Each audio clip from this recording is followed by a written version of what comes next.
This video will be about how to understand spoken Swedish or any language in a natural and fun way. Sounds interesting? Good. You might be here because you think natives talk too fast, or you study and study, but you don't seem to really acquire any of all that knowledge.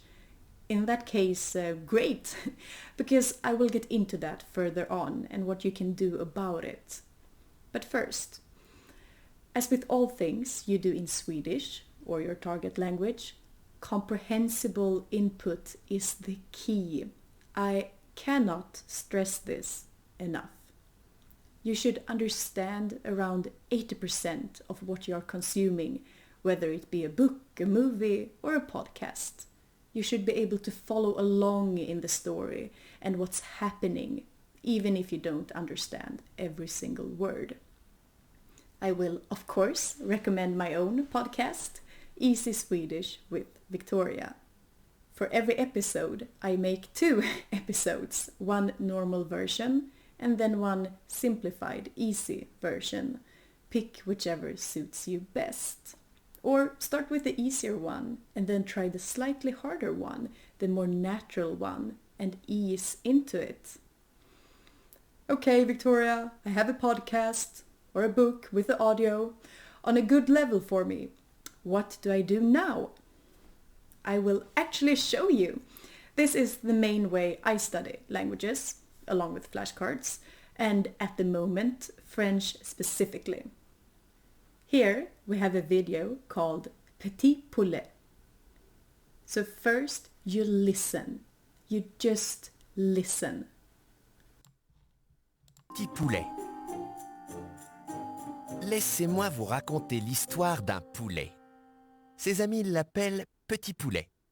Petit Poulet vit dans une petite maison de poulet normale, dans une petite ville normale. Il n'est ni grand, ni petit. Il n'est ni gros, ni maigre. Il n'est ni un... Then you read the transcript or the text, and you can look up some words you don't know. Here in this book I have written down the entire story, and I have underlined some words. The most important words, the ones that repeat over and over, or the ones I must know to be able to understand the sentence. Important note here. You do not need to translate every single unknown word. As you can see, I have not. Quite a few on this page, but as long as you can still follow along. If you understand the sentence, that's great. You don't need to translate every single word. Then you listen and read at the same time. You will see that you now understand more this time. And the good thing here is that you can compare the written words with how they are actually pronounced. I find that really, really helpful. So this sentence, if I would give a guess without having listened to it, I would maybe say Il a si peur qu'il laisse tomber son toast dans son café. That's probably how I would have pronounced it, never having listened to it. Il a si peur qu'il laisse tomber son toast dans son café. Plouf! But now, when I can listen to it, I know it's Il a si peur qu'il laisse tomber son toast dans son café. I'm sorry, all French people out there, but it's better than what I would have guessed by myself. So listening like this and to be able to fine-tune how it actually should be, it's really great. The fourth one is simply to listen to it in English. I understood that Petit Poulet, that he was upset about something, but I actually never understood what. I understood the rest of the story, but not the actual thing he was so upset about and that all the different animals were upset about. So then I listened to it in English, so I can fully understand the story. So I know, that's what it's about. Okay, interesting. So the next time I listen to it in French, I know where the story is going, and I might pick up on some new words. For example, ciel. Like, yeah, of course, that means sky. Of course, how could I forget? How could I forget? Things like that. And lastly, listen again. Only listen. If you are like me, you understand more than the first time. But when I go back and listen the second time without the text, as it is now, I don't understand everything. I still get lost, and some parts I still don't get at all. And this is where the transcript comes in. Because then you can go back and check that part that you find difficult. You can see the written words, which helps a great deal. And it helps you to recognize the words as well as to hear them. As you can see, this part here was hard for me because there was many words here that I did not understand.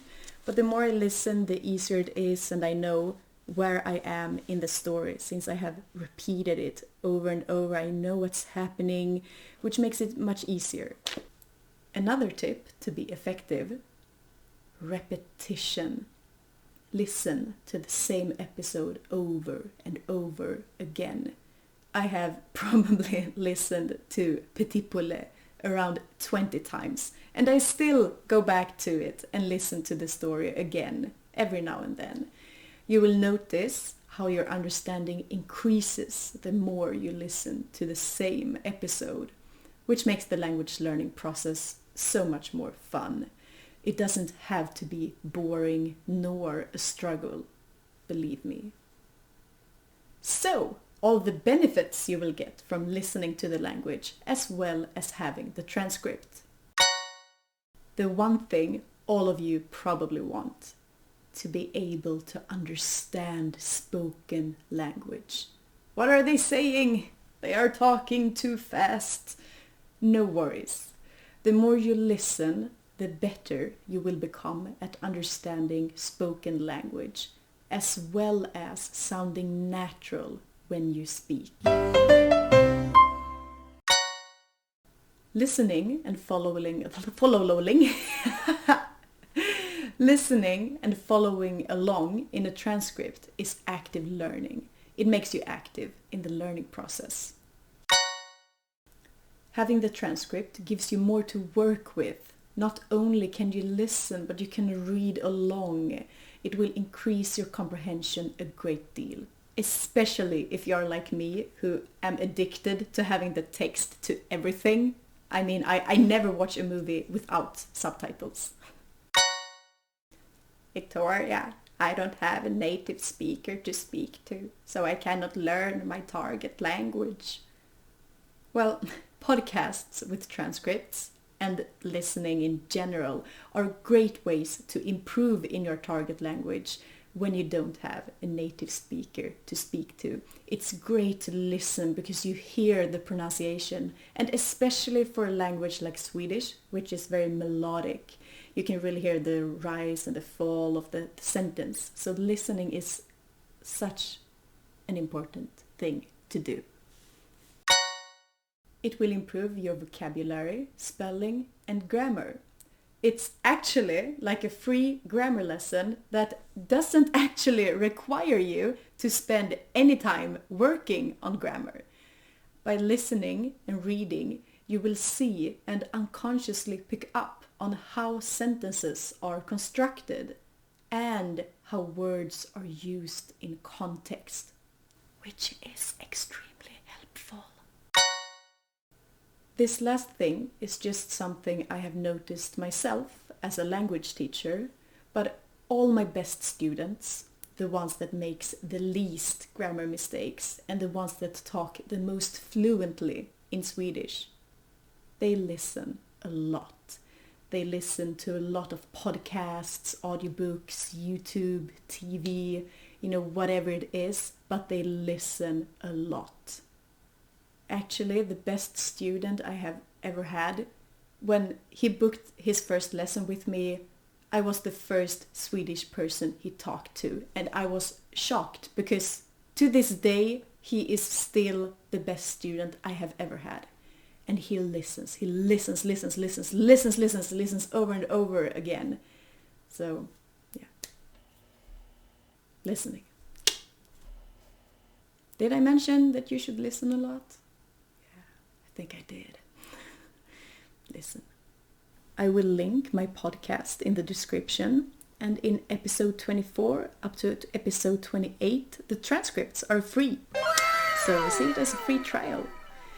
And if you have any tips on good podcasts for beginner or intermediate level in either Swedish, French, Japanese, I need some Japanese podcasts, or any other language, please let us all know in the comments. Remember what Sachin Ramdas Bharatya said. Human being biggest wealth is knowledge, because it cannot be robbed and always increases by sharing. Thank you so much for today, and see you in the next video.